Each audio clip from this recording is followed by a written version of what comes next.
সচিব ও রাজনৈতিক বিশ্লেষক আবু আলম মোহাম্মদ শহীদ খান এবং আছেন রাজনৈতিক বিশ্লেষক ডাক্তার জাহিদুর রহমান। স্বাগত জানাচ্ছি আপনাদের দুজনকে আজকের আয়োজনে। গণঅভ্যুত্থানের 1 বছর পূর্তি হলো, সরকারেরও 1 বছর পূর্তি হলো। এই 1 বছরে সরকারের ভূমিকা নিয়ে আপনাদের ছোট্ট করে মূল্যায়ন দিয়ে আজকের আয়োজনটা শুরু করতে চাই এবং এই গণঅভ্যুত্থানের বর্ষপূর্তিরই একটি আয়োজনে মির্জা আব্বাস, বিএনপি স্থায়ী কমিটির সদস্য, তার একটি মন্তব্য আপনাদেরকে শোনাতে চাই। তিনি বলছেন, দেশের অবস্থা, হাসিনা 12টা বাজিয়েছে, এই সরকার 24টা বাজায় দিয়েছে। জনাব আবু আলম শহীদ খান, আপনি কিভাবে মূল্যায়ন করেন? মির্জা আব্বাস যেভাবে বলেছেন সেভাবে আমি মনে করি না দেশের অবস্থার বড় ধরনের উন্নতি হয়নি, এটা আমি মনে করি। যে আমাদের যে প্রধান উপদেষ্টা ছিলেন তিনি যখন আসলেন ঢাকা এয়ারপোর্টে 8 তারিখে 8ই আগস্ট, তারপরে রাত্রিবেলা দায়িত্ব নিলেন, তারপরে তিনি যা বলেছিলেন এবং পরবর্তীতে 25শে আগস্ট জাতির উদ্দেশ্যে প্রথম ভাষণে তিনি যা যা বলেছিলেন সেগুলো যদি একটু আলোচনা করি তাহলে আমরা দেখতে পাবো যে উনি যে স্বপ্ন দেখিয়েছিলেন বা আমাদের অভ্যুত্থানের যে স্বপ্ন আকাঙ্ক্ষা ছিল সেই আকাঙ্ক্ষায় আমরা এখনো পৌঁছাতে পারিনি।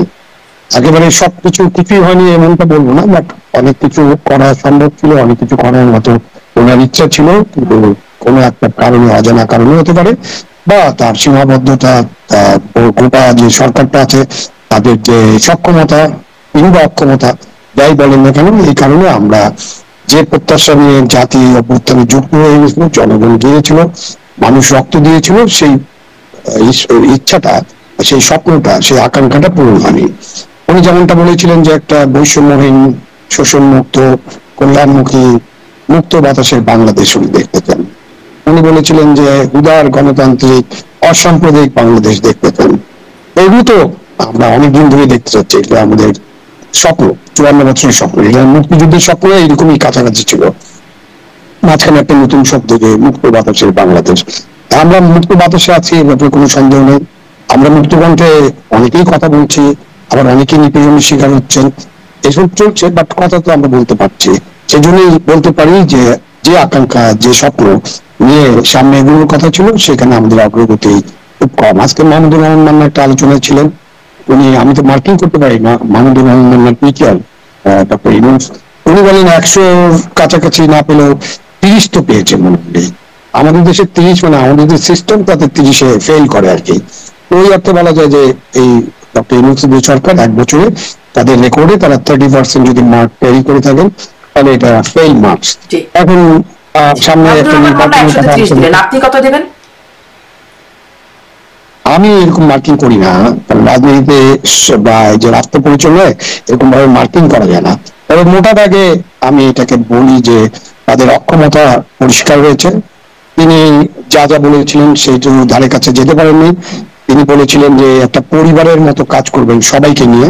আমি ইনক্লুশন দেখি না, বরঞ্চ আমি এক্সক্লুশন দেখছি। প্রতিদিন এক্সক্লুশন করার চেষ্টা হচ্ছে, এইটা নিয়ে কাজ করছেন তারা। তারা যে পুলিশ বাহিনীকে সংগঠিত করা, আইন শৃঙ্খলা বাহিনীকে, আইন শৃঙ্খলা পরিস্থিতি উন্নত করা, দ্রব্যমূল্য, মোটা দাগে মানুষের কল্যাণ, বেকারত্ব দূর করা, কর্মসংস্থান সৃষ্টি করা, ওইসব জায়গায় তাদের তেমন কিছুই কাজ হয়নি। শিক্ষা ক্ষেত্রে তারা কোনো কাজেই হাত দেননি। স্বাস্থ্য ক্ষেত্রে কি করছেন ডক্টর জাহিদ এখানে আছেন, উনি আরো ভালোভাবে বলতে পারবেন কোন একটা বড় কাজ হয়েছে না। আমরা এই পুরো সময়টা আমরা সংস্কার, বিচার আর মব নিয়ে ব্যস্ত আছি। সবকিছুর মধ্যে বিচার যেগুলো নিয়ে ব্যস্ত আছি সেগুলো আসলে কথাটা হলো ডক্টর জাহিদ নিশ্চয়ই বলবেন। ডক্টর জাহিদ, আপনার মূল্যায়ন শুনতে চাই। আপনিও কি একটু 100-তে মার্কস দেবেন ডক্টর ইউনূস সরকারকে? মার্কস দেবো না, তবে যারা আবু আলম শহীদ খানের সাথে আমি মোটা দাগে একমত। সরকার যে স্বপ্ন, মানে স্বপ্ন তো আমরা দেখিনি, সরকার স্বপ্ন এসে দেখিয়েছে। ডক্টর ইউনূস আমাদেরকে এগুলো বলেছেন এবং যথেষ্ট অক্ষমতার পরিচয় এবং ব্যর্থতার পরিচয় দিয়েছেন। এবং সবচেয়ে সংকটের জায়গাটা কোনটা, যখন আপনি পারছেন না বলে চারদিকে আওয়াজ উঠছে, আমি যদি দেখতাম যে আপনি চেষ্টা করছেন, কোনো একটা উদাহরণ দিই, আইন শৃঙ্খলার অবস্থা খুব খারাপ, প্রচুর আলোচনা হয়, আমি যদি দেখতাম আপনি স্বরাষ্ট্র উপদেষ্টাকে চেঞ্জ করছেন, আপনার ক্যাবিনেটে আর কাউকে দায়িত্ব দিচ্ছেন অথবা বাইরে থেকে কাউকে আনছেন, ওনার একটা সহকারীও আছে, তারপরে তো হয়নি। যখন আপনি পরিবর্তন গুলো করবেন তখন আমরা বুঝবো যে আপনি এটাকে স্বীকার করছেন যে আইন শৃঙ্খলার অবস্থা ভালো না, আমাকে কিছু করতে হবে। আমরা ওই চেষ্টাটাও দেখি না। এটা হচ্ছে সবচেয়ে বড় সংকটের জায়গা। এরকম বহু জায়গায় একই রকম ঘটনা, যে ওই একইভাবে চলছে, সমালোচনা উনি আদৌ গায়ে নিচ্ছেন কিনা, শুনছেন কিনা, সেই প্রশ্ন আসে। এসব জায়গায় কাজ হয়নি। কিন্তু আমি একটা জিনিস এই সরকারকে আসলে ক্রেডিট দিই, আমাকে এই ব্যর্থতার পর আমি প্রায় বলি, আমাকে যদি কেউ বলেন যে আমরা রিওয়াইন্ড করে 5th অগাস্টে যেতে পারবো, আলাপ আলোচনা হচ্ছে দেশের দায়িত্ব কে নেবেন, আর আপনি শুনলে অবাক লাগবে, আমি এরপরে বলবো ডক্টর ইউনূস দায়িত্ব নেই। কারণটা বলছি, পোস্ট 5th অগাস্ট আমাদের বিরাট একটা ঝুঁকি ছিল। বাংলাদেশ শেখ হাসিনার পতন মানে শেখ হাসিনার পতন শুধু না, ভারতেরও পতন। ভারতের ফরেন পলিসির ডিজাস্টার হয়ে গেছে বাংলাদেশে, এই একটা দেশে সেই কম বেশি খানিকটা সাফল্য তার ডোমেস্টিক পলিটিক্সে দেখাচ্ছিল। সেটার পর আমি বাংলাদেশে খুব বাজে একটা টার্মোয়াইলের সিচুয়েশন হতে পারতো বলে আমি বিশ্বাস করি। ডক্টর ইউনূস থাকার কারণে, উনি গ্লোবালি এত বড় পার্সোনালিটি হওয়ার কারণে, এবং সাথে একটা ভাগ্য ওনার ছিল, তখন আমেরিকাতে ডেমোক্রেট এবং বাইডেন সরকার ছিল, সেই সরকারটা তার সাথে যথেষ্ট কমপ্লাই করেছে।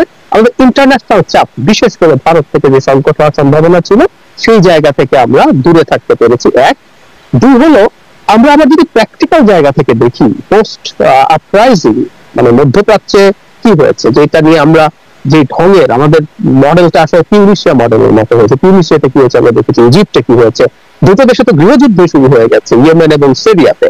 সো সেই তুলনায় আমরা এখন পর্যন্ত মোটা দাগে যে জায়গায় আছি, আমাদের সিরিয়াস ব্যর্থতা আছে। এবং আমি কথা সবসময় বলি, শেখ হাসিনা এই দেশের সিস্টেম সব ধ্বংস করে দিয়ে চলে গেছে, তারপরে উনি যদি যথেষ্ট অ্যাক্টিভ হতেন এবং ওনার যদি একটা ভালো টিম থাকতো, আমরা আরো অনেক ভালো অনেক কিছু হতে পারতো। এবং আমি প্রায় একটা জিনিস এক্সপেক্ট করেছিলাম, অনেক কিছু করবে এই সরকার, তা না, কিছু বেঞ্চমার্ক তৈরি করবে, যেগুলো আমরা পরের সরকারকে দেখাতে পারবো যে দেখো ডক্টর ইউনূস তো এটা করেছিল, তুমি পারো নাই কেন। আপনি বলছেন বিএনপি চাঁদাবাজি করে, কিন্তু আপনি তো চাঁদাবাজ ধরে ধরে জেলে পুরতে হবে, দেখাতে হবে যে আপনি এই কাজটা করেছেন। তখন আমরা বলবো করাপশন বেড়ে গেছে বরং, মানে সরকারের যে অফিসগুলোতে। আপনি যদি এলিমিনেট করা যাবে না, যদি কমিয়ে দেখাতে পারতেন, আমরা পরের সরকারকে বলে কেন ইউনূসের সময় তো এই করাপশন এইরকম ছিল, তুমি পারছো না কেন। কিছু বেঞ্চমার্ক, স্বাস্থ্যের কথা বললেন আবু আলম ভাই, সত্যিকার অর্থে স্বাস্থ্য কোন রকম কোনো কিছু হয়নি। এই যে একটা বাজেট হলো, সেই বাজেট অন্তত বরাদ্দ নিয়ে আমরা এতদিন আলাপ করেছি যে শিক্ষা, স্বাস্থ্য এবং সামাজিক নিরাপত্তা জিডিপি পার্সেন্টেজে বরাদ্দ বাড়াতে হবে, নাথিং হ্যাপেন্ড। সো সব ব্যর্থতা আছে, কিন্তু এখন আমরা অন্তত তার নেতৃত্বে এখন পর্যন্ত মোটা দাগে, মানে আমরা এখন রাজনীতির মাঠের কথা যদি বলি, মোটা দাগে দলগুলো তার উপরে রিলাই করেন এবং একটা নির্বাচনের দিকে এগিয়ে যাচ্ছে। কিন্তু এই একটা সমস্যা আবার রয়েই যায়, সেটা হচ্ছে উনি নির্বাচনের জন্য যদি খুবই সতর্ক থাকেন এবং ওনার আন্তরিক ইচ্ছাও থাকে, কিন্তু ওনার আন্তরিক ইচ্ছার বিরুদ্ধে একটা ঘটনা বাংলাদেশে ঘটেছে। এটা হলে ঠিক হয়েছে কি বেঁচে হয়েছে ডিফারেন্ট আলোচনা। আওয়ামী লীগকে তো উনি নিষিদ্ধ করতে চান নাই, উনি অনেকগুলো ইন্টারভিউতে আওয়ামী লীগ সম্পর্কে এই ধরনের কথা বলেছেন, কিন্তু যখন মাঠে একটা পরিস্থিতি তৈরি হলো, হি ডিড সারেন্ডার। তো এখন যদি নির্বাচন নিয়ে কেউ বলে যে নির্বাচন পেছাতে হবে, নির্বাচন হওয়া যাবে না, এই আওয়াজটা কেউ কেউ তুলছে, উনি শেষ পর্যন্ত যদি শক্ত থেকে নির্বাচনটা করে যেতে পারে, তাহলে তিনি যাচ্ছিলাম একটা জায়গা আপনি যেটি বলছেন, আপনি যেহেতু বললেন নির্বাচনের প্রসঙ্গটি, আমি জনাব আবু আলম শহীদ খানের কাছ থেকে এখন যাই যে এই 1 বছর গণঅভ্যুত্থানে 1 বছর পূর্তি দেশে অন্তত আমরা জানতে পারছি নির্বাচনটা হবে আগামী বছরের ফেব্রুয়ারির প্রথমার্ধে, আর প্রধান নির্বাচন কমিশনার সেটি নিশ্চিত করলেন। কিন্তু ডক্টর জাহিদ যেটা বলছেন যে আরো সব রাজনৈতিক দলগুলোর মধ্যে এখনো কিছু বিষয় আছে, আগে যেমন চাপ দিয়ে আওয়ামী লীগকে নিষিদ্ধ করানো হয়েছে, তেমনি আসলে অনেকগুলো যদি আছে যে জুলাই সনদের উপর ভিত্তি করে হতে হবে নির্বাচন, সংস্কার, বিচার, এই বিষয়গুলো আগে নিশ্চিত করতে হবে। যদি না হয় তাহলে নির্বাচনের বিষয়ে ইতিবাচকটা, যদি হয় তবে ইতিবাচক। এনসিপি, জামাত, মোটামুটি এই দুটি দলই একই অবস্থানে আছে। নির্বাচন আসলে ফেব্রুয়ারির প্রথমার্ধে হবে, এখানে কি এই দলগুলোর এই অবস্থান কি কোনো অনিশ্চয়তা তৈরি করে নির্বাচনের সময়ের উপরে? আপনার প্রশ্নের উত্তরটা একটু পরে দিই, তার আগে একটা লাইন বলতে চাই যে ওই যে চাপের মুখে উনি আওয়ামী লীগের কার্যক্রম প্রশাসনিক আদেশ দিয়ে স্থগিত করেছেন অথবা নিষিদ্ধ করেছেন, এরকমটা আমার মনে হয়। আমার কাছে মনে হচ্ছে যে এটা একটা ফ্রেন্ডলি, কারণ ওই জায়গায় আপনি যখন চিন্তা করেন, আমার মনে হচ্ছে দিনটা ছিল বৃহস্পতিবার রাতের বেলা, আমি একটা টক শোতে ছিলাম, সেখানে একজন সমন্বয়ক ছিল, একজন বড় নেতা ছিলেন, হঠাৎ করে তার ফোনে একটা মেসেজ আসতো যে আমাদেরকে এখন ইউনূস সাহেবের বাসার সামনে দিয়ে ঘেরাও করতে হবে। উনি অতবাক হলে আমি বললাম কি ব্যাপার, কি হয়েছে? না দেখেন এখন এই রাতের বেলা, এখন 11:30 বেজে গেছে, কোথায় লোকজন পাবো, কিভাবে যাবো, কিন্তু বেঁধে তো হবে, আমার এখন বাসায় যে কোনো রকম খেয়ে আমি চলে যাবো। এটা হলো শুরুটার কথা বললাম। শুক্রবারে সকালবেলা ওখানে স্টেজ বানানো হলো, এর মধ্যে ওখানে কিন্তু 144 ছিল, ওই এলাকায় কিন্তু জামায়াত নিষিদ্ধ আছে, জামায়াত নিষিদ্ধ ছিল। এখন আপনি এনসিপি নামে একটা দল এটা করতে গেল, শুক্রবারে ওখানে স্টেজ করা হলো, তারপরে অন্যান্য লোকেরা আসলেন, জমলেন, তারপরে আবার শাহবাগে গেল, শাহবাগ থেকে আবার ইন্টারকন্টিনেন্টাল মোড়ে আসলো। তো এটা তো তখন তো পুলিশকে আমরা 144 ভঙ্গ করার জন্য কোনো ব্যবস্থা নিতে দেখিনি, যেটা আমরা পরবর্তীতে অন্যান্যদের ক্ষেত্রে দেখেছি। বিশেষ করে জগন্নাথ বিশ্ববিদ্যালয় শিক্ষক ছাত্রদেরকে যেভাবে লাঠিপেটা করা হয়েছে, যেভাবে গরম পানি বর্ষণ করা হয়েছে, আর এখানে অনেকে যোগ করে বলেন না, সত্যি কথা, এদেরকে ঠান্ডা পানি দেওয়া হয়েছে, ঠান্ডা পানি খাওয়ানো হয়েছে, খাবার দাবার দেওয়া হয়েছে। সুতরাং ইউনূস সাহেব চান নাই, চাপে পড়ে করেছেন। ইউনূস সাহেব আসলে, আমি ইউনূস সাহেবকে যতটুকু বুঝতে পেরেছি, আমি ওনাকে খুব ভালোভাবে বুঝতে পারিনি এখনো, বাট আমি মনে করি না উনি কোনো চাপের কাছে নথি স্বীকার করেন। উনি যেটা মনে করেন সেটাই করেন, এটাই আমার কাছে মনে হয়েছে। এবং যারা ওনার সাথে আলোচনা করেন, যারাই আলোচনা করেন, প্রত্যেকে হয়তো শুনেছি উনি সব কথা শুনেন, ফাইনালি উনি কোনো রেসপন্স করেন না, রিয়াকশন তো করেনই না, এবং ফাইনালি উনি যা করেন সেটা নিশ্চয় উনি বুঝে শুনেই করেন। এবং উনি আওয়ামী লীগের যে এই যে করা হয়েছে, যেটা এই যে তাদের কার্যক্রম নিষিদ্ধ করা হয়েছে, এটা ইউনূস সাহেব চেয়েছেন বলে নিষিদ্ধ হয়েছে। তাহলে একরকম মিউচুয়াল ইচ্ছাতেই এটি হয়েছে, মিউচুয়াল ইচ্ছাতেই। আমি মনে করি যে উনার ইচ্ছাতে এটা হয়েছে, কারণ উনি নির্বাচনের ক্ষেত্রে আর যদি উনি চাপের মুখে করেন, তাহলে চাপটা কতটুকু ছিল সেটাও একটু আলোচনা করতে হবে, যে কি চাপ ছিল, কতজন মানুষ, বাংলাদেশের 12 কোটি ভোটার, আর সারা বাংলাদেশে কি এরকম সংগ্রাম হয়েছে কিনা, সারা বাংলাদেশের মানুষ এরকম ঐক্যবদ্ধ হয়েছে কিনা, বা কত সংখ্যক মানুষ এটা চেয়েছে। তো সুতরাং ওগুলো আলোচনা করলে আপনি ওই চাপটা অনেক বড় চাপ ছিল না। আপনি এখন দেখেন যে আপনি নির্বাচনের কথা বলছেন, উনি একটা নির্বাচনের তারিখের মতো দিয়েছেন যে ফেব্রুয়ারিতে, রমজানের আগে নির্বাচন হবে, এবং উনি তার ভাষণে বলেছেন একটা চিঠি দেবে, এবং পরের দিন তার মুখ্য সচিব একটা চিঠিও লিখেছেন। এখন সো ফার সো গুড। কিন্তু মাঝখানে এখন যে এই যে জামাতে ইসলামী, এনসিপি যাদের কথা বলছেন, ইসলামী দল, তারা একটা নতুন পিআর সিস্টেমের বিষয়টা সামনে আনলো। এবং এটা কিন্তু আপনার যে আলোচনা হচ্ছিল যে আমাদের যে কিছু কিছু সংস্কার করতে হবে, বা অনেক কিছু সংস্কার করতে হবে, অনেক মৌলিক সংস্কার হয়তো করতে হবে, সেই আলোচনায় পিআরটা কোনো বড় ইস্যু ছিল না। এখন তারা এটাকে বড় ইস্যু করছেন, এবং এনসিপি তো বলেই দিয়েছে যে তারা নির্বাচনে যাবেন না, আরো কিছু কিছু দাবি যদি তাদের পূরণ না হয়। এইটার ক্ষেত্রে যদি আমরা আওয়ামী লীগের যে কার্যক্রম নিষিদ্ধকরণ, সেটার যে চাপটা, সেই চাপের চেয়ে একটু বেশি চাপ হয়ে যাবে না যখন এনসিপি, জামাতে ইসলামী, ইসলামী দলগুলো একসাথে যদি এটা করে, এবং তারা যদি নির্বাচন করতে না চায়, এবং আওয়ামী লীগ যদি নির্বাচনের মাঠে না থাকে, তাহলে কি নির্বাচন হবে? এটা কি কোনো নির্বাচন হবে যে নির্বাচনটা জনগণের কাছে, মানে বাংলাদেশের মানুষের কাছে গ্রহণযোগ্য তো হবেই না, এবং কি আমাদের যারা বন্ধু রাষ্ট্র আছে, ইন্টারন্যাশনাল একটা স্ট্যান্ডার্ড আছে, সেটাতে আমরা সেটা থেকে দূরে থাকতে পারবো না। আমি ভারতের কথা চিন্তা করি না, ভারতের কোনো ইন্টারন্যাশনাল স্ট্যান্ডার্ড ওরা কি চায় এটা নিয়ে আলোচনা কিছুই নেই, বাট আমাদের যে ইন্টারন্যাশনাল স্ট্যান্ডার্ড আছে সেখানে তো এটা গ্রহণযোগ্য হবে না। সেই জন্য আজকে একটা আলোচনা আমি বলেছি যে একটা জিনিস হতে পারে, আপনারা যারা যারা ছিলেন বৈষম্য বিরোধী আন্দোলনে একসাথে কাজ করেছিলেন, কাঁধে কাঁধ মিলিয়ে, এবং অনেক মানুষের শহীদ হয়েছেন, অনেকে রক্ত দিয়েছেন, প্রত্যেক দলের, প্রত্যেক জনগোষ্ঠীর বা প্রত্যেক সাধারণ মানুষের রক্ত কিন্তু মিশে আছে এই আন্দোলনের মধ্য দিয়ে। আপনারা ঐক্যবদ্ধ হয়ে একটা নির্বাচন আয়োজন করেন, এবং আপনারা ইনক্লুসিভ নির্বাচন করেন, আওয়ামী লীগের অপরাধী যাদের বিচার হচ্ছে তাদের বিচার করেন, এবং আওয়ামী লীগের অপরাধীদের বিচার চলতে থাকুক, তাদেরকেও সুযোগ দেন। আপনারা ঐক্যবদ্ধ হয়ে নির্বাচন করে, নির্বাচনের মধ্য দিয়ে আওয়ামী লীগ মানে গণঅভ্যুত্থান যারা করেছেন তারাই তো আসলে সেই এনসিপি, তাদের ঐক্যবদ্ধ বিষয়টা হচ্ছে যে যারা এখন বিভিন্ন কথা বলছেন, প্রত্যেকের হলো পার্লামেন্টে তাদের ভাগ চাই। এটা তো পরিষ্কার যে আমি পার্লামেন্টে যেতে চাই, কেন পিআর চাই? আমি জামাত ইসলাম পিআর চাই। যদি জামাত ইসলামের ভোট 7-8% ছিল, এখন যদি 10% হয়, তাহলে তারা 30টা আসন পাবে যদি ভাগে পায়। ইসলামী আন্দোলন এরকম 15-16%, বাট এখনো জানা যায়নি, বাট এইসব করে হয়তো তারা বেশ কিছু আসনে তারা যেতে পারবেন। সেই জন্য তো পিআরটা মূলত চাওয়া হচ্ছে। বাট পিআর এর ইতিহাস, পিআর কোন কোন দেশে আছে, আপনি একটা উন্নত বিশ্বে আছেন, পিআর কিভাবে চলে, পিআর কেন করতে হয়, এবং পিআর আমাদের দেশের জন্য উপযোগী কিনা, এটা একটা বড় দীর্ঘ আলোচনা। এই মুহূর্তে পিআর একটা ইস্যু করে বা সংস্কার করেই ফেলতে হবে, মৌলিক সংস্কার সব শেষ করতে হবে, আবার একটা গণভোট চাই আমরা, গণভোটটাও করতে হবে আগে, অথবা লোকাল গভর্নমেন্ট নির্বাচন আগে করতে হবে। এই যে কতগুলো শর্ত দিয়ে দেওয়া, জুড়ে দেওয়া, এগুলো হচ্ছে যে আমরা নির্বাচন যারা ডিলেট করতে চান, ডিলে করলে যাদের লাভ হবে তারা এই কাজগুলো করছেন। এখন যদি দেরি করানোর যে চেষ্টা, শর্ত জুড়ে দিয়ে এবং সেটা নিয়ে চাপ প্রয়োগ, আপনি আওয়ামী লীগের নিষিদ্ধ করেন সেই ঘটনাটা উল্লেখ করছিলেন, সেই সময়কার অবস্থাটা ডাক্তার জাহিদ, আপনার কাছে আসলে এই প্রশ্ন যে আমরা তো সরকারের ইচ্ছা আছে কিনা, মানে আওয়ামী লীগ নিষিদ্ধ হয়েছে মিউচুয়াল ইচ্ছা, সরকারও আসলে যে খুব অনিচ্ছুক ছিল তেমনটি না বলে মনে হচ্ছে। তো সেখান থেকেই নির্বাচন পেছানোর ব্যাপারে সরকারের কি কোথাও একটা সুপ্ত ইচ্ছা আছে কিনা? কারণ এটাও তো আমরা শুনেছিলাম আরো 5 বছর থাকুক, আজীবন থাকুক, প্রেস সচিব আবার সেরকম একটা জিনিস শেয়ারও করেন, একসময় খুব প্রচারণা হলো সামাজিক যোগাযোগ মাধ্যম সহ বিভিন্ন জায়গায়। এখন আবারও কোনো মিউচুয়াল ইচ্ছায় ভবিষ্যতে এরকম নির্বাচন দেরি হওয়া, ঝুলে যাওয়ার আশঙ্কা দেখেন কি? আমি একটা বেনিফিট অফ ডাউট দিতে চাই। আমি বাবু আলম যেটা বলছেন যে এখানে সরকার একটা পাতানো খেলার মতো হতে পারে, এটা আমি উড়িয়ে দিচ্ছি না, কিন্তু আমরা বেনিফিট অফ ডাউটই দিই, ধরে নিলাম ডক্টর ইউনূসের সদিচ্ছা আছে।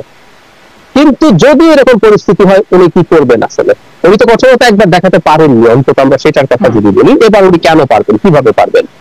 আবার ওই বেনিফিট অফ ডাউট ডক্টর ইউনূসকে দিচ্ছে, কিন্তু তার সরকারের মধ্যে কিছু মানুষজন আছেন, তার সরকারের অংশ এবং তার সরকারের বাইরে খুবই প্রভাবশালী কিছু মানুষ আছেন যারা নির্বাচন আসলে চায় না।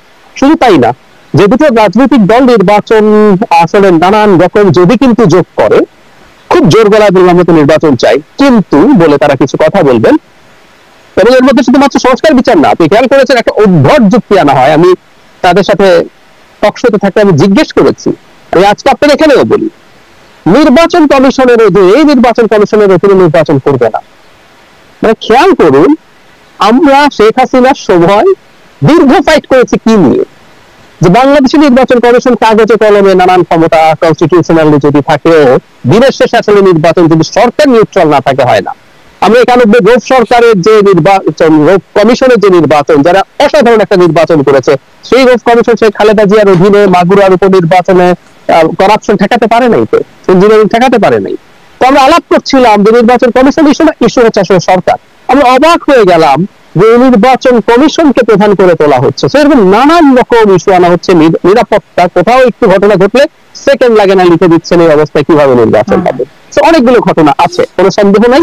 কারণ এই দুইটা দল ডিফ্যাক্টো অনেক পাওয়ার তারা এনজয় করছে এখন, যাদেরকে আপনি ফর্মালি দায়িত্ব দেখছেন তারা তো আছেই। যেমন এনসিপির দুজনকে তো ডক্টর ইফতেখারের যখন পিআইডি সরাসরি এনসিপির মানুষই বলেন যে দুই উপদেষ্টা আছেন এই মুহূর্তে, ছাত্র উপদেষ্টা। তার বাইরে জামায়াতে ইসলামের মারাত্মক প্রভাব আছে। আমরা আমাদের আশপাশের পরিচিত মানুষদের কাছ থেকে বিভিন্ন বদলি, পদোন্নতি, তারপরে বিভিন্ন জায়গায় পদায়ন, এন্ডার, বিভিন্ন জায়গায় তাদের বিরাট প্রভাব আছে। এখন খেয়াল করে, আমি তো নর্মালি বলি, আমি একটু সহজে অঙ্ক দেখাই আপনাকে। কেউ কেউ বলেন এটা ফ্যাক্ট, বিএনপির প্রভাব আছে এই সরকারের উপরে, তারা বিভিন্ন ক্ষেত্রে প্রভাব রাখতে পারে। আমরা যদি ধরি 3 দলের মধ্যে সমান ভাবে আপনি ভাগ করে দিলেন প্রভাব, 3 দল 1/3 করে, নির্বাচন যখন হবে বিএনপির হাতেই 100 ভাগ চলে যাবে। তো বাকি 33% জামাত, 33% এনসিপি ছিল, ওইটা তো আর থাকছে না। মানে জামাত ইতিহাসে কোনোদিন দুজন মন্ত্রী তারা একবার পেয়েছিল, কিন্তু পুরো সরকারের উপরে এই পরিমাণ ইনফ্লুয়েন্স, কোথায় কে ভিসি হবে, কোথায় কার পদায়ন হবে, এমনকি পুলিশ সহ আমলাতন্ত্রের উপরে যে প্রভাব তারা আছে, একটা সরকারে থাকার মতো প্রভাব, এটা হারাতে চাইবে না। তো একই কথা এনসিপির ক্ষেত্রে প্রযোজ্য। তো তারাও এটার সাথে অ্যালাইন হতে পারে, সম্ভাবনা আছে। আর কিছু ব্যক্তি আছে যারা স্বতন্ত্র, দেশের বাইরে, তাদের অসীম ক্ষমতা তারা এনজয় করছেন, তারা চাইলেই সরকারের অনেক পলিসি ডিসিশনকে তারা ইনফ্লুয়েন্স করতে পারেন। তো তাদের কাছে তো দেশ গোল্লায় যাক, কিছু আসে যায় না, তারা তো এই পাওয়ারটা এনজয় করছে না। সরকারেরও কিছু উপদেষ্টার কথা আমরা খানিকটা জানি যে তারা এই ক্ষমতায় থাকাটাকে দারুণ উপভোগ করছেন, তারাও একটা অংশ থাকতে চাইতে পারে। তো এই সম্ভাবনা নেই, না আছে।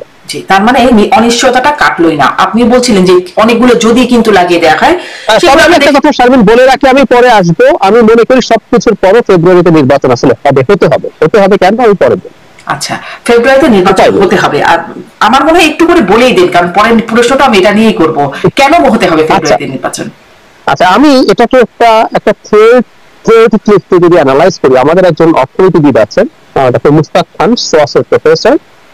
তিনি এই ইস্যুতে না, তিনি একটা ইস্যুতে ওনার পিএইচডি থিসিসের একটা মূল ভিত্তি ছিল যে একটা স্টেটে কোন সিস্টেম, কোন আইন, কোন কিছু কখন কাজ করে। সাউথ কোরিয়া আর পাকিস্তান 60s তুলনা করে দেখাচ্ছিলেন কোন একটা জিনিস আসলে দিনের শেষে যদি কোনো কার্যকর হবে না যদি ওখানকার পাওয়ার সেন্টার গুলো, পাওয়ারের এলিটরা অ্যাগ্রি না করে। এজন্য সাউথ কোরিয়া আর পাকিস্তান একই রকম পলিসি নিয়ে আসা সত্ত্বেও সাউথ কোরিয়া কোথায় চলে গেছে পাকিস্তান যেতে পারেনি, কারণ পাকিস্তানের পাওয়ার সেন্টার গুলোর মধ্যে এই ব্যাপারে তাদের আন্ডারস্ট্যান্ডিং হয় নাই। এরকম একটা বেসিক, একটু ডিটেইলে যাচ্ছি না। এবং এই আর্গুমেন্টেই উনি বলেন এবং আমি অ্যাগ্রি করি এই যে সংস্কার আমরা চাপিয়ে দেওয়ার কথা বলছি, এই সংস্কার করে ফেলবো যতদিন পর্যন্ত আমাদের সোসাইটিতে থাকা, পলিটিক্যাল অ্যারেনায় থাকা পাওয়ার সেন্টার গুলো, সংস্কারগুলোকে যতটুকু অ্যাগ্রিগেট আছে ততটুকুই হবে, এর বেশি আসলে সংস্কার আপনি চেপে পারবেন না। এটাকে সরিয়ে রেখে আমি ওনার এই তথ্যটাকে ইলেকশনের কাজে লাগাতে চাই।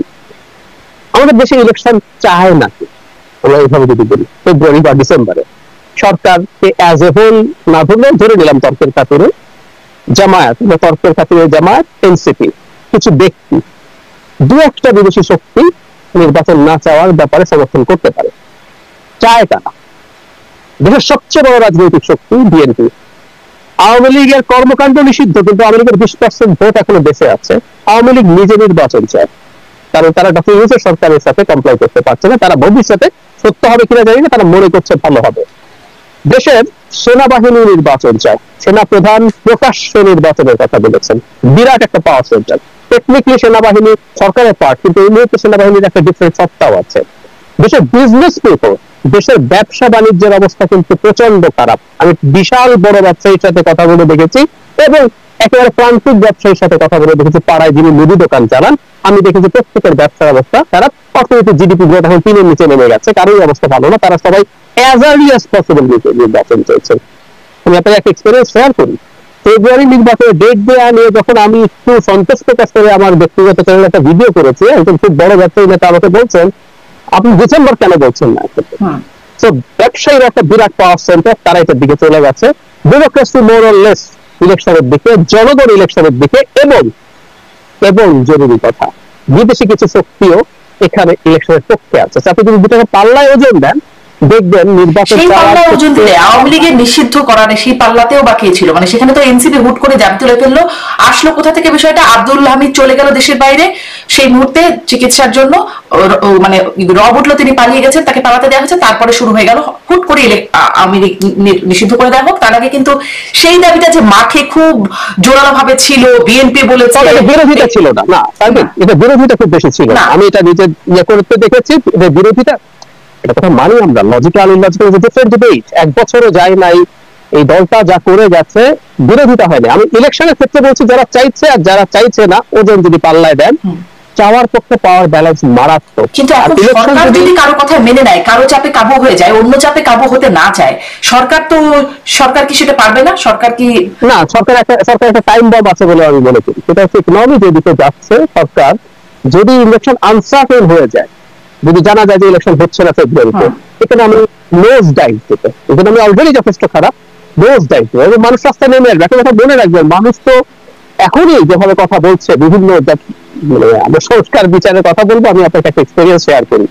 আমি খুব রেগুলারলি সিএনজিতে করি, আমি সিএনজি ড্রাইভারদের সাথে কথা বলি যে আপনার এখন ট্যাপ কেমন। আমি নিজে বুঝি এখন মোড়ে কি পরিমাণ সিএনজি দাঁড়িয়ে থাকে, কতটুকু বার্গেইন করা যায়, এগুলো যদি তার অবস্থা বুঝতে পারে, তাহলে তাদের অবস্থা ভালো না। যে মানুষটা আর্নিং কমে গেছে, টিকে থাকতে পারছে না, ও না সংস্কার বিচার টিকে বুঝবে না, ও তো আবার নেমে যাবে। কিন্তু সরকার ইকোনমি যদি খুব খারাপের দিকে যায়, সরকার আসলে টিকতে পারবে বলে আমার মনে হয় এগুলো উচিত হবে। হ্যাঁ, আমি মানি কিছু কেওস হবে, কিন্তু শেষ পর্যন্ত নির্বাচন হওয়া ছাড়া কোনো অপশন নেই। আপনিও কি তাই মনে করেন জনাব আবু আলম শহীদ খান, নির্বাচন ছাড়া কোনো অপশন নাই? মানে এটাই কি শেষ পর্যন্ত মানে ফাইনাল একটা জায়গায় অনিশ্চয়তা তাহলে নাই? অনিশ্চয়তা আছে, অনিশ্চয়তা নাই এটা বলবো না। যে অনিশ্চয়তা, যে ওই যে চায়ের পেয়ালা থেকে ছোটের দূরত্ব অনেক সময় যজন দূরত্ব হতে পারে, এবং অনিশ্চয়তা আছে। কিন্তু একটা নির্বাচন হতে হবে। নির্বাচন এই জন্য হতে হবে যে আপনি যে ফ্যাসিবাদ বিরোধী আন্দোলন বা যে গণঅভ্যুত্থান হলো, কিন্তু ফ্যাসিবাদের বিরুদ্ধে, এর উল্টো পৃষ্ঠায় তো মানে ফ্যাসিবাদকে যদি আপনি বাতিল করেন, তাহলে আপনি কি করবেন? আপনি একটা গণতান্ত্রিক ব্যবস্থার ফেরত যাবেন। তার মাঝখানে আপনি এখন সংস্কার নিয়ে আলোচনা করতেন, খুবই ভালো আলোচনা, সংস্কার নিয়ে আলোচনা হওয়া উচিত। এবং সংস্কার নিয়ে যে আলোচনা রাজনৈতিক দলগুলোর মধ্যে হয়েছে, এটা বাংলাদেশের 54-55 বছরের ইতিহাসে কখনোই এত ঘন্টার পর ঘন্টা তারা আলোচনা করেন নাই। এটা একটা অনেক উন্নত আলোচনা হয়েছে, সেখানে অনেক মতদ্বৈততা আছে, মতবিরোধ থাকতে পারে, এটা একটা গণতান্ত্রিক প্রসেস। এবং অনেক আলোচনা হয়েছে, অনেক কিছু জনগণ জানতে পেরেছে এবং অনেক কিছু রাজনৈতিক দলগুলো শিখতে পেরেছে। যেটা জাহিদ বললেন খুব ইম্পর্টেন্ট, যে এই যে ক্ষমতা এনজয় করছে কিছু কিছু মানুষ, জামাত, এনসিপি, আরো কিছু মানুষ যারা উপদেষ্টা পরিষদে আছেন, যাদেরকে আপনি একটা ইউনিয়ন পরিষদের নির্বাচন, তাদের নির্বাচন করার দরকার নেই, তারা কনসালটেন্ট টাইপের মানুষ। তো তাদেরকে যদি একটা ইউনিয়ন পরিষদে নির্বাচন করতে বলেন, তারা কিন্তু সেটাও করতে যাবে না, এবং সেখানে তারা জিততে পারবে বলে মনে হয় না। এই যে মানুষগুলো আছে এবং এই যে প্রোটোকল, এই সুযোগ সুবিধা, এত তাদের মানে তাদের কাছে মানুষ যে যাচ্ছে, তাদেরকে এত গুরুত্ব দিচ্ছে, এই যে একটা মানে মোহ, যে চেয়ারের মোহ, এই চেয়ারের মোহটাই তো বাংলাদেশের সবচেয়ে বড় সমস্যা। এটা দলীয় সরকারের সমস্যা একটাই। আপনার স্বৈরাচারী সরকার, সামরিক সরকার যদি আসে, বলে যে আমি তো আসলাম, আপনারা পারলেন না দেখে আমি আসলাম, আমি খুব শীঘ্রই একটা নির্বাচন দিয়ে চলে যাবো। তারপরে কিন্তু ওই যে আইয়ুব খান ছিল প্রায় 10 বছর, ডিকেড অফ ডেভেলপমেন্ট করতে হয়েছে। জিয়া রহমান সাহেব প্রায় 5 বছর 7 বছর ছিলেন, তারপরে এরশাদ সাহেব এসে 8 বছর ছিলেন। মানে কেউ যেতে চায় না ক্ষমতা থেকে, যেতে আমি দলীয় সরকারগুলো তো যেতেই চায় না, সেটা আমরা দেখলাম। তারা যে নতুন প্রকারণে নির্বাচন সমস্ত ব্যবস্থা নষ্ট করে আমাকে ক্ষমতা থাকতে হবে। সুতরাং এই যে অন্তর্বর্তীকালীন সরকারে যারা আছেন, তাদের যে ধরনের কমিটমেন্ট থাকার দরকার ছিল, বা তাদের যে ধরনের মোটিভেশন বা কমিটমেন্ট, একদম সোজাসুজি যে আমরা এসেছি, আমরা একটা একটা ক্রিটিক্যাল সময় দায়িত্ব গ্রহণ করেছি, যেটাকে আমরা ওই যে বাংলায় বলি না, রাজনৈতিক সংকটের মুখে দায়িত্ব গ্রহণ করেছি, এখন এই সংকট মোকাবিলার জন্য আমরা এই কাজটা করতে চাই। প্রথম থেকে কিন্তু তারা এটাতে গুরুত্ব না দিয়ে অন্য কিছুতে তারা গুরুত্ব দিতে গিয়েছেন। প্রথম দিকে মানে আমরা মনে করেছি, আমিও ব্যক্তিগতভাবে মনে করতাম যে একটা অন্তর্বর্তীকালীন সরকার 2 থেকে 3 বছর তার মেয়াদ হওয়া উচিত, তাকে কিছু কিছু বড় সংস্কারে হাত দিতে হবে এবং রাজনৈতিক দলগুলোকে সহায়তা করতে হবে। কিন্তু ওই যে আপনি যে সময়টা নিয়ে চিন্তা করতেন, এই সময়টা খুব গুরুত্বপূর্ণ। এই সময়ের মধ্যে যদি আপনি দেশের অর্থনৈতিক অবস্থার কোনো উন্নতি করতে না পারেন, আপনি দেশের আইন শৃঙ্খলা ব্যবস্থা যেগুলো নিয়মিত কাজ, সেগুলোর যদি কোনো উন্নতি করতে না পারেন, আপনি যদি বেকার সমস্যার সমাধানটা করতে না পারেন, আরো লক্ষ লক্ষ মানুষ বেকার হবে। এখন অলরেডি 40 লক্ষের কাছাকাছি মানুষ নতুন করে বেকার হয়েছে, দারিদ্র সীমার নিচে চলে গেছে আরো 1 কোটির বেশি মানুষ। আগেই 5 কোটি মানুষ ছিল, এখন 6 কোটি মানুষ। যাই যেটা বললেন যে একজন মজুর চাষি বা একজন শ্রমিক, একজন ট্যাক্সিওয়ালা, তো তার তো একটু বেশি ইনকাম, একটা ক্ষুদ্র ব্যবসায়ী তার একটু বেশি ইনকাম, কিন্তু সেখানেও কিন্তু হানা পড়ে গেছে। সেখানেও বাংলাদেশের যে আর্থিক সংকটটা, সেই সংকটে কিন্তু মধ্যবিত্ত, নিম্নবিত্ত এবং দরিদ্র মানুষরা এখন একেবারে খুব নাবিশ্বাসের অবস্থা। তো সেটা যদি কন্টিনিউ করতে থাকে, তাহলে কিন্তু নির্বাচন না দিলে পরে যেটা হবে যে সরকারের প্রতি জনগণের আস্থা থাকবে না, এবং এই সরকারকে বিদায় নিতে হবে একটা গণবিক্ষোভের মুখে। তো সেই রিস্কটা কেন ডক্টর ইউনূস সাহেব নেবেন? ডক্টর ইউনূস সাহেব ব্যক্তিগতভাবে এটা নেওয়ার কথা না। তার ক্যাবিনেটের, তার উপদেষ্টা পরিষদের কেউ কেউ চাইতে পারেন, যারা ভবিষ্যতে যাদের নামও মানুষ মনে রাখবে না। আমি জানি যে এখানে যে 21 জন 22 জন 23 জন আছেন, তাদের অনেকের নাম কারো মনে থাকবে না। কিন্তু সেই রিস্কটা আসলে কেউই কেন নিতে চাইবেন? ডক্টর ইউনূস তো শুধু না, কিন্তু সবাই আসলে দেখি দিন শেষে নিতে চান, সেই রিস্ক নিয়ে হলেও ক্ষমতায় থাকতে চান। অতীত অভিজ্ঞতাগুলোর কথা আপনি যেরকম বলছিলেন, সেইগুলো যদি একটু যাচাই করি, তাহলে সেরকমটাই মনে হয়। অনেকগুলো যদির কথা আমরা আলোচনা করছিলাম, বিচার সংস্কার, গণপরিষদ নির্বাচন ইত্যাদি ইত্যাদি। এখন নতুন আরো একটা যদি জুলাই সনদ, এবং সেটির উপর ভিত্তি করেই হতে হবে নির্বাচন, একই রকম বলছে এনসিপি জামাত, দুটি দলই। আমি ডক্টর জাহিদ আপনার কাছ থেকে একটু শুনতে চাই যে আসিফ মাহমুদ তিনি বলেছিলেন 8ই আগস্টের মধ্যে হবে জুলাই সনদ। অবশ্যই এরকম জুলাই ঘোষণাপত্র নিয়ে আগে বহুত সময় আসছে, সেই সময়টার মধ্যে পারে নাই, পরে হয়েছে অন্তত। এখন এই নতুন আবার যদি যখন যুক্ত হলো জুলাই সনদ, সেটির ভবিষ্যৎ আপনি কি দেখেন? কবে হবে যে জুলাই সনদ? ঐক্যমত কমিশনে তো ঐক্যমত ঠিক অনেক ক্ষেত্রে হচ্ছে না, আবার মৌলিক ঐক্যমত না হলে সেটাও আবার মানবে না, এটাও বলে দিচ্ছে। তাহলে জুলাই সনদটা আসলে ভবিষ্যৎ কি দেখেন? জুলাই সনদ নিয়ে অলরেডি একটা সমস্যা আমি আইডেন্টিফাই করেছি, এটা নিয়ে আমি কথা বলেছি, লিখেছি। সেটা হলো ঐক্যমত কমিশনের কথা ছিল ফ্যাসিলিটেটর হওয়া, তারা সবার সাথে বসবেন এবং যতগুলো জিনিসে একমত হবেন সেটা নিয়ে একটা সনদ হবে, সবাই সাইন করবে। কিন্তু তারা এমন কিছু জিনিস অন্তর্ভুক্ত করছেন যেটা সবচেয়ে বড় political stakeholder BNP agree করে, এবং তারা নোট অফ ডিসেন্ট দিচ্ছে। নোট অফ ডিসেন্ট দিয়ে একটা জুলাই সনদ নেওয়ার কোনো অর্থ আমি দেখি না। এবং অন্য যারা আছে তাদেরকেও এটার ব্যাপারে ডক্টর ইউনূসের বা সরকারের দিক থেকে কনভিন্স করা জরুরি ছিল, কারণ ডক্টর ইউনূস নিজে একটা ইন্টারভিউতে বলেছিলেন মাহফুজ আনামের সাথে যে আমরা ফ্যাসিলিটেটর, আমরা কোনো শাসক নেই। সেটাই হওয়া উচিত ছিল। দ্বিতীয়ত আমি একটা জিনিস মনে করি, এই যে জুলাই সনদ, বিচার বা আরো জায়গা নিয়ে ইলেকশনের যে একটা আনসার্টেনিটি দেখা যাচ্ছে, এটা আসলে খুব মেজর ইস্যু বলে আমি মনে করি।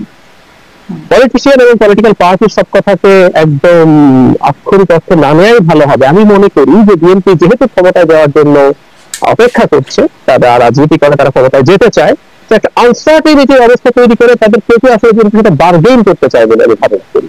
যখন এগুলো হবে, তারা বিএনপির সাথে কোনো ধরনের বার্গেইনে যেতে চায়, বিএনপি তাদেরকে ডাকবে, কথা বলবে, তাদের কিছু চাওয়া না পাওয়া আছে সেগুলো নিয়ে করবে। সুতরাং আমি সবগুলোকে আসলে খুব শক্তভাবে তারা এগুলো শক্ত হয়ে বন্ধ হয়ে বসে থাকবে তা দেখছি না। তারা এটা তাদের একটা হলো রাজনীতির স্বার্থে, যখন সংস্কার শব্দটার সাথে তো আমাদের educated conscious middle class, urban middle ক্লাসের এক ধরনের সংযোগ আছে। তো সংস্কার বললে তাদের সাথে কানেক্টেড হওয়া যায়, একই সাথে যে বললাম চাপ তৈরি করা যায়, এইভাবেও দেখতে পারি। সুতরাং এটা একটা বড় করে দেখলো।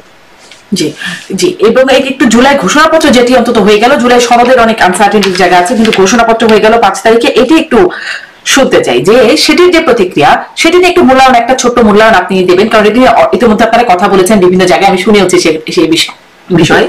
তারপরেও একটু শুনবো এবং এই প্রশ্নটা করতে চাই যে ঘোষণাপত্রের পরে যেটি দেখলাম, জামাত বললো তারা হতাশ, এনসিপি অখুশি, বৈষম্যবিরোধী ছাত্র আন্দোলন একটা প্রেস বিজ্ঞপ্তি দিয়ে জানালো যে মানে গণ অভ্যুত্থানপন্থী জনতার আকাঙ্ক্ষা পুরোপুরি উপেক্ষিত হয়েছে, ইতিহাস বিকৃতির অভিযোগ উঠেছে।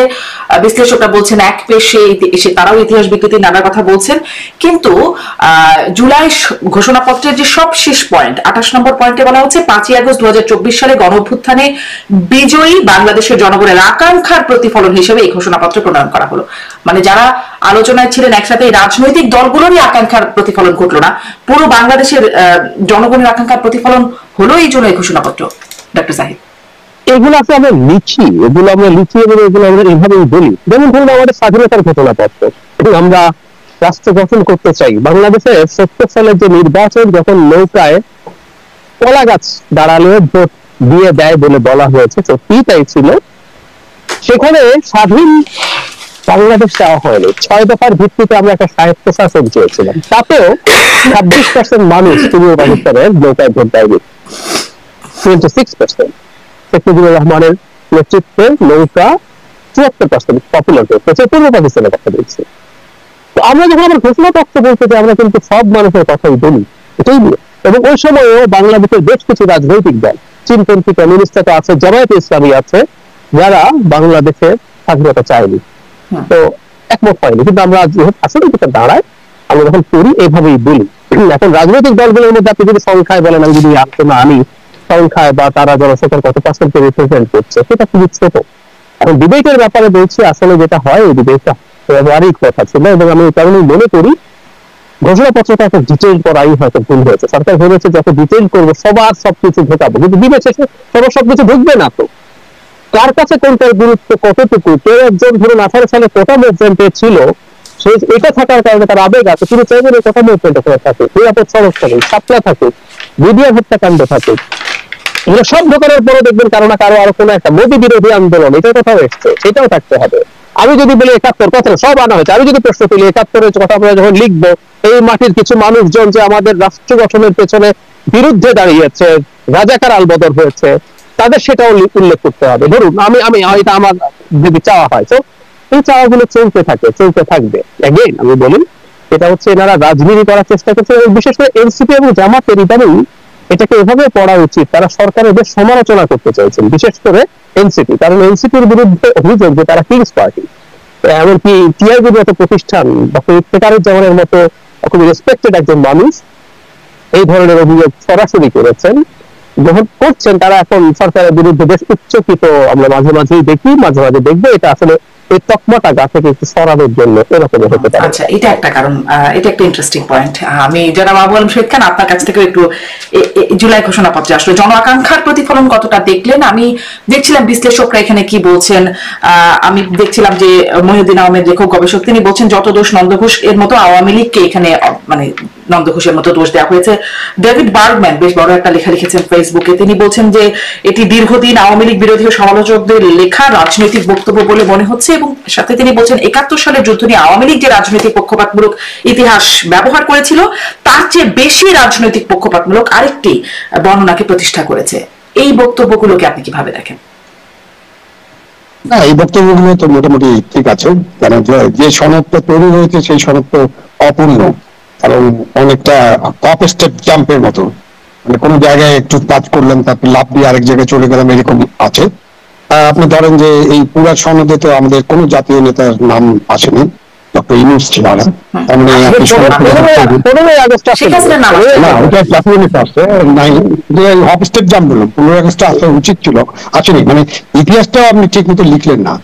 আমার কাছে মনে হয়, আমার এক লাইন যদি বলি, আমি সবার লেখাটাকে অনেক লেখাই হয়েছে, সমালোচনা আছে সেগুলো তো একদম কারেক্টলি আইডেন্টিফাই করছে। ডেভিড বার্গম্যান যেটা লিখেছেন সেটা কমপ্লিট লেখার মতো, মানে একেবারে পুরোটার ব্যবচ্ছেদ ওনার লেখার মধ্যে আছে।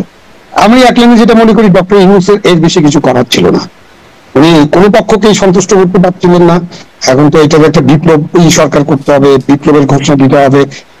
ওই যে আমাদের যে স্বাধীনতার ঘোষণা 70 সালের নির্বাচনে আমাদের স্বাধীনতা নিয়ে কিন্তু আমরা নির্বাচন করি নাই, ঠিক, কিন্তু আমাদের উপর যখন অন্যায় যুদ্ধ চাপিয়ে দেওয়া হলো তখন কিন্তু আমরা ওই ঘোষণাটাকে তৈরি করছি আমাদের প্রবাসী বাংলাদেশ সরকার বা মুজিবনগর সরকার বা আমাদের প্রথম বাংলাদেশ সরকারটা গঠন করার পটভূমি হিসাবে।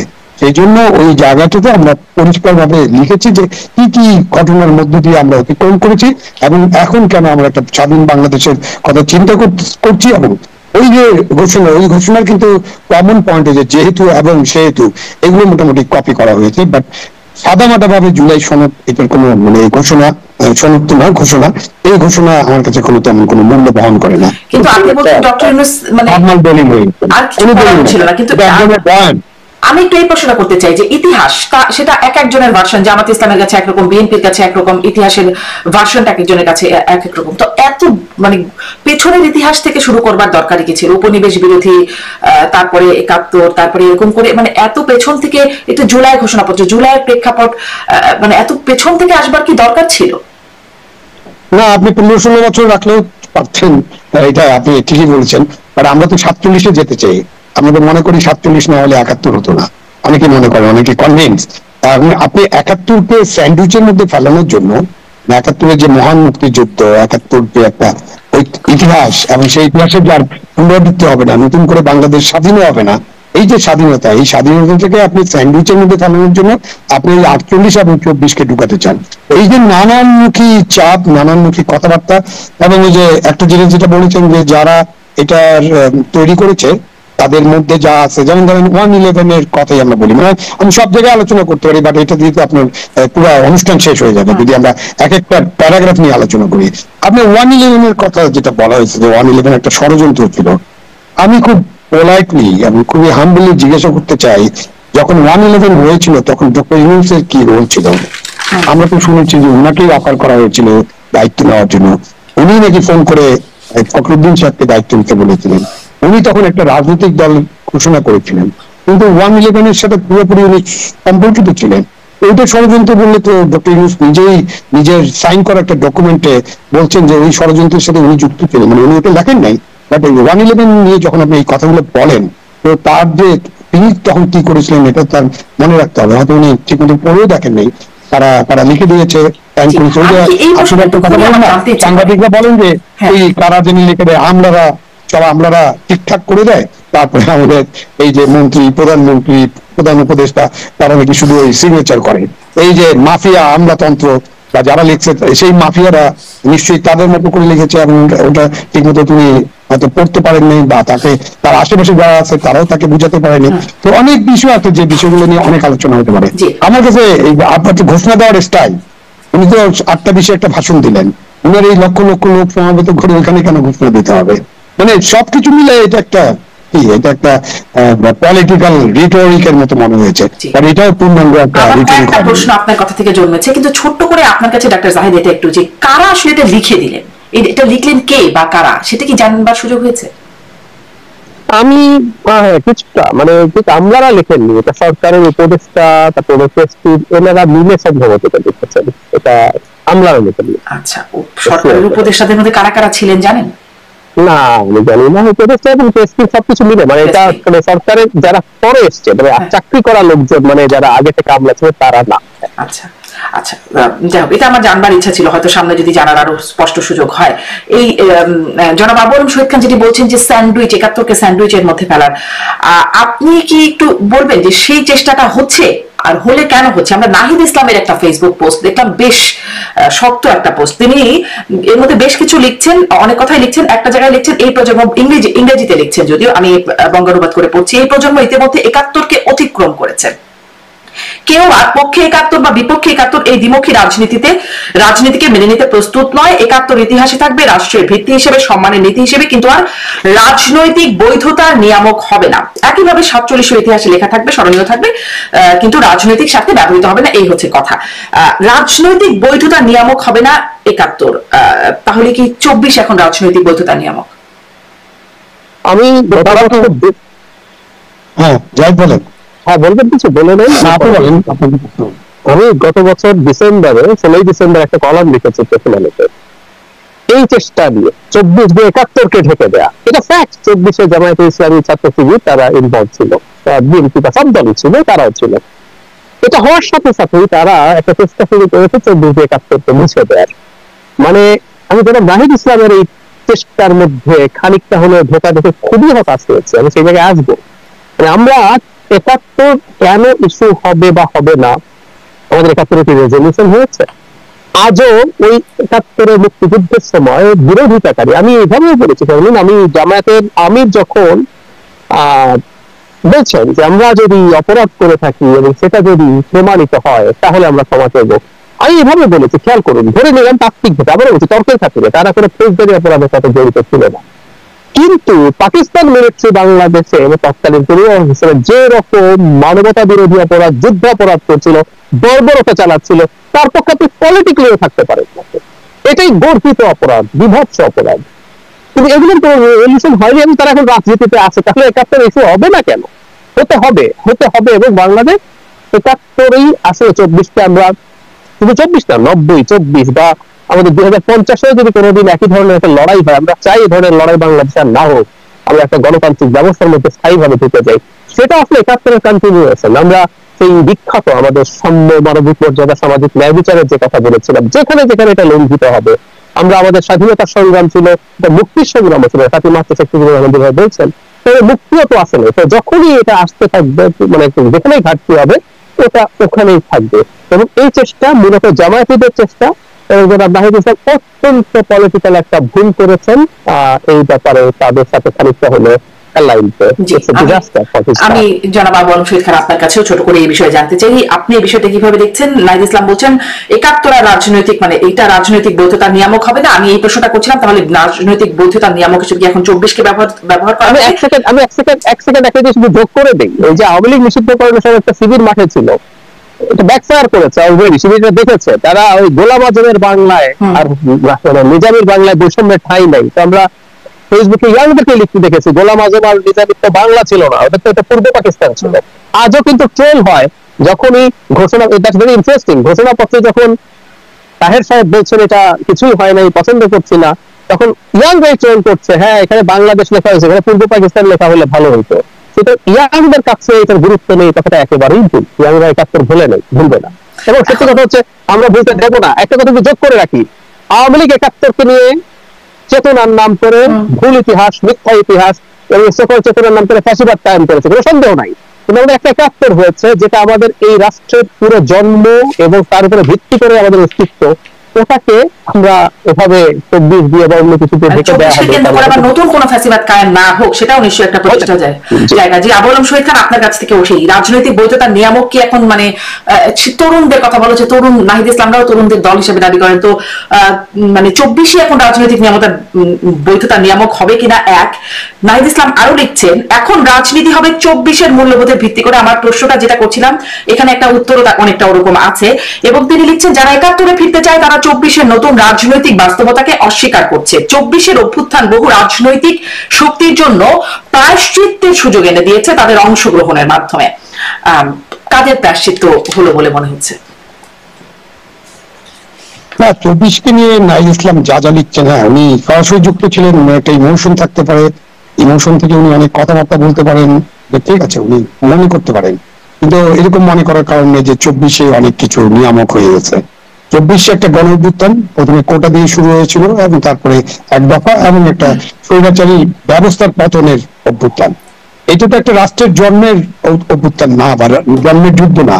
71 আমাদের মহান মুক্তিযুদ্ধ, আমাদের 30 লক্ষ শহীদের রক্ত, আমাদের 2 লক্ষ মা বোনের সম্ভ্রমের ব্যাপার আছে জড়িয়ে, এবং আমরা যে মুক্তিযুদ্ধ করেছি তার মধ্য দিয়ে বাংলাদেশের জন্ম হয়েছে। এই বাংলাদেশের জন্মের ইতিহাস তো আপনি মুছে ফেলতে পারবেন না। এটা অনেক অনেক অনেক ভাবেই এগুলো করেছে। এটা আবার ডক্টর ইউনূসের কাছে আমার ফেরত দিতে হয়। ডক্টর ইউনূস সাহেব তার ভাষণে বলেছিলেন পুরানদের বাদ দিয়ে দিতে আর কি, এবং এটা রিসেট বাটন চাপার একটা কথা হয়েছিল মনে হয়। তাকে বিবিসি কে বোধহয় কি প্রশ্ন করা হয়েছিল, তখন তিনি খুব একটা ইমোশনাল হয়ে গেছিলেন সম্ভবত। এরকম ইমোশনাল আমাদের রাজনৈতিক নেতারা হন। ওই যে নাতিপুতির কথাটা আসছিল, এই যে রাজনীতিতে আপনি ওই যে যখন শপথ নেন, আপনি কোনো ইমোশনাল হবেন না, আপনি ওই যে খুব দুঃখ বেদনা আপনার থাকবে না, আপনি একটা নৈর্ভিত্তিক ভাবে সিদ্ধান্ত নেবেন, নিরপেক্ষ ভাবে সিদ্ধান্ত নেবেন, এটা হয় না। তখন উনি রিসেট বাটন চেপে দিলেন। এইগুলো হলো রিসেট বাটনের ইয়ে চলছে আর কি। আমি তো রিসেট বাটন চাপলে তো আর আপনার হার্ড ডিস্ক থেকে কিছু মুছে ফেলা যাবে না। 71 আসলে আমাদের হার্ড ডিস্ক, আপনি সফট ইয়ে দিয়ে সফটওয়্যার দিয়ে এগুলো কিছুই মুছে ফেলতে পারবেন না। 71 যারা অস্বীকার করে, 71-এর সময় যারা আমাদের পক্ষে ছিল না, বাংলাদেশ স্বাধীনতার পক্ষে ছিল না, যারা অন্যায় অপরাধ করছে বা করেনি, ওইভাবে অপরাধ না করলেও তারা যে পাকিস্তানি সেনাবাহিনীর যে অ্যাট্রোসিটি এবং তাদের যে মানে দারুণ মানবাধিকার লঙ্ঘন, যুদ্ধ অপরাধ, এগুলোকে সমর্থন করতে, তাদেরকে তো তাদের বলতে হবে যে তারা এটা অন্যায় করছে বা তারা এটা ভুল করেছে। আর আপনি ওই ভুলটা করেছেন, এখন আপনি সুযোগ পেয়েছেন 24-এ, আপনার একটা অংশগ্রহণ ছিল, আপনি দলে আরো শক্তিশালী হয়েছে, সেই জন্য আপনি একটা মুছে ফেলার চেষ্টা করবেন। আর এর মধ্যে আমাদের এই যে ইয়াং যারা আছে, ইয়াং টার্কস যারা এখন নতুন দল করলেন, যারা এখন আপনার উপদেষ্টা পরিষদে আছেন, তারা হঠাৎ করে যে 71 মুছে ফেলার চিন্তা করবেন, 71-কে কোনো ওটার কোনো থাকবে না প্রমাণ, এসব বললে তো হবে না। তারা তো দ্বিতীয় রিপাবলিক করতে চান। যেমন দ্বিতীয় রিপাবলিক একটু ভালো মতো পড়াশোনা করলে তো দেখা যাবে যে দ্বিতীয় রিপাবলিকে কি হয়েছিল। প্রথম রিপাবলিকেশনে কি হয়েছে, 7-8 বছর খালি কাটাকাটি, যারা বিপ্লব টিপ্লব করেছেন প্রত্যেকের গিলোটিন হয়ে গেছে। প্রথম রিপাবলিক বলি না আমরা, ভয় চটে যে আমরা প্রথম রিপাবলিক করি না, আমরা ওটা 71-কে ছেড়ে দিয়েছি প্রথম রিপাবলিক, এখন আমরা দ্বিতীয় রিপাবলিক আছে। তারপর দ্বিতীয় রিপাবলিকে 1 বছরের মধ্যে আপনি নেপোলিয়নের লোককে, আপনি লুই নেপোলিয়ন, তাকে আপনারা রাষ্ট্রপতি নির্বাচন করেছেন তারা, এবং 51-তে যে উনি 2-3 বছরের মধ্যে রাষ্ট্র ক্ষমতা দখল করলেন এবং তারপরে উনি সম্রাট হয়ে গেলেন। 70 সাল পর্যন্ত এটা চলেছে। আমরা তো এরকম প্রথম রিপাবলিক, দ্বিতীয়, তৃতীয়, পঞ্চম এইসব করে তো কোনো লাভ নেই। আপনি দেশের মধ্যে থাকেন, দেশের অবস্থা নিয়ে চিন্তা করেন, দেশের অভ্যন্তরীণ পরিস্থিতি কি, মানুষ কোন জায়গায় আছে, মানুষের চেতনা কোন জায়গায় আছে, সেটা নিয়ে আপনার চেষ্টা করেন যে আপনি কিভাবে রাজনীতিটা করবেন। উনারা এটা ভুল রাজনীতি করতেছেন, এই ভুল রাজনীতির জন্য উনাদের ক্ষতিগ্রস্ত হবেন। এবং এই সুযোগটা তো আওয়ামী লীগ নিতেই চাইবে না। 71-এর পরে যদি জামাত রাজনীতি করতে পারে, 24-এর পরে তো আওয়ামী লীগও চাইতে পারে যে তাহলে আমরাও রাজনীতি করতে চাই। ভুলের সুযোগের বিষয় না, আওয়ামী লীগের বিষয়টা কমপ্লিটলি ক্লিয়ার। আওয়ামী লীগ যারা অন্যায়ের সাথে ছিল, যারা মানবাধিকার লঙ্ঘনের সাথে ছিল, টাকা পাচারের সাথে ছিল, লুটের সাথে ছিল, মানে এরকম আরো 20টা আইটেম আছে খারাপ খারাপ জিনিসের সাথে ছিল, তাদের অবশ্যই বিচারের আওতায় আসতে হবে, তাদের বিচার হতে হবে এবং তাদের ন্যায্য বিচার হতে হবে। আপনি এটা আবার ক্যাঙ্গারু কোর্টের মতো বিচার করতে পারবেন না। আপনার আইসিটির বিচার নিয়ে কিন্তু স্ট্যান্ডার্ড নিয়ে অনেক প্রশ্ন উঠেছে এবং প্রশ্ন উঠবে, এবং আপনি যেভাবে কাটছেন সেটা হবে না। আর আওয়ামী লীগ একটা দল যার জাহিদ মনে করেন 20%, তারা তো 46-45% ছিল, ওখান থেকে কমতে কমতে আমরা কমাতে চাই, 40 করেন, 35 করেন, 30 করেন, আবার 20 করেন। 20 করলেও আপনি ভোটার যদি 12 কোটি হয়, তার মানে প্রায় 2.5 কোটি মানুষ আওয়ামী লীগের ভোটার আছে। তো এই মানুষগুলোকে তো আপনি বাইরে রেখে, একটা দলকে বাইরে রেখে আপনি যদি ইনক্লুশন, যে এক পরিবার, আপনি যে রিকনসিলিয়েশন, এটা কিন্তু হবে না। আপনি যদি জাতিকে, আওয়ামী লীগ যেটা করেছে, যে অন্যায় করেছে, জাতিকে বিভক্ত করে রাখা হয়েছে এবং গণতন্ত্র হরণ করে একটা ফ্যাসিবাদ কায়েম করা হয়েছে, আপনি তো সেখানে যেতে পারবেন না। আপনি সবাইকে নিয়ে আপনি একটা নির্বাচনে যান, নির্বাচনের মধ্য দিয়ে আপনি নিষিদ্ধ, নির্মূল, এসব কিন্তু ওয়ার্ক করে না। এটা আমাদের প্রমাণ। অন্য দেশে আমি যেতে চাই না। আমাদের প্রমাণ হচ্ছে জামাতে ইসলাম, আমাদের প্রমাণ হচ্ছে হিজবুত তাহরির, নিষিদ্ধ আছে, এখনো নিষিদ্ধ। তারপরে তারা এই অভ্যুত্থানের পরে তারা তাদের শক্তিমত্তা অনেক প্রদর্শন করেছিল, তারপরে সরকার একটু কঠোর হওয়ার পরে তারা এখন আর দেখা যায় না কিছু, তারা তো আছে, তাহলে আছে। এরকম আওয়ামী লীগকে আপনি নিষিদ্ধ, নির্মূল করে শেষ করতে পারবেন না। যেটা মুসলিম লীগ শেষ হয়ে গেছে কিভাবে, একটা গণতান্ত্রিক প্রক্রিয়ার মধ্যে দিয়ে। আপনি আমার দেশে একটা গণতান্ত্রিক করে শেষ করতে হয় নাই, তার মানে রাজনীতিকে আসলে নিষিদ্ধ করে শেষ করা যায় না, এটাই হচ্ছে বক্তব্য। আওয়ামী লীগের অনেক পরিকল্পনা, তাদের অনেক বৈঠক, পরিকল্পনা, ষড়যন্ত্র, নানান কিছুই চলছে বলে জানা যাচ্ছে। দেখা যাক নির্বাচনে যে আপনারা নিশ্চয়তা এবং একই সাথে অনিশ্চয়তা দুটোর কথাই বলছেন, দেখা যাক সামনে আসলে কি হয়। আবারও কথা হবে আপনাদের সাথে। অনেক ধন্যবাদ ডাক্তার জাহিদ, অনেক ধন্যবাদ জনাব আবু আলম শহীদ খান, আপনাদের দুজনকে ধন্যবাদ। দর্শক এতক্ষণ সাথে থাকবার জন্য আজকের মতো বিদায় নিচ্ছি।